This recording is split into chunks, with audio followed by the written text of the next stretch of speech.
Gotta come clean with you guys. I don't think my Super Bowl picks are going to pan out. Prior to the start of the 2013 NFL season, I went out on what I felt was a fairly secure limb, and I predicted that the two participants in Super Bowl 48 would be the Houston Texans and the Atlanta Falcons. And I'm starting to come to the realization that those predictions are going to be inaccurate. That's right, the two teams that I thought would be the last two standing after the 2013 season are likely to be two of the first five teams on the clock for the 2014 NFL Draft.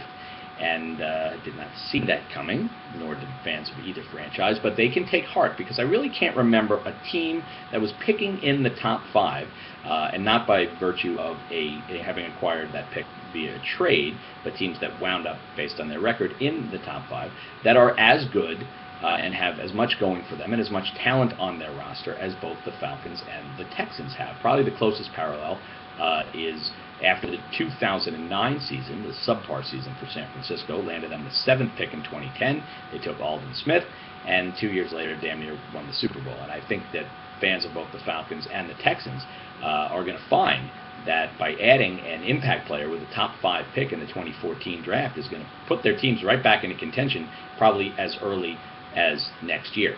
And I don't think it's going to be a quarterback, Texans fans. Sorry about that. Not with a top five pick unless they wind up with number one overall, which I don't suspect they will.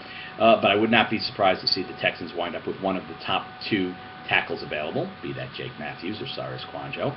As for the Falcons, I wouldn't be surprised if they wound up with one of those two tackles, or if they wound up with one of the top two pass rushers available in the draft, be that Jadeveon Clowney or Anthony Barr. One thing that the Texans and Falcons can bank on, though, they're going to wind up with an impact player, and their 2014 seasons are going to be back on track. Although I don't know that I'm going to be picking them for the Super Bowl anytime soon. For Football.com, I'm David Seeger.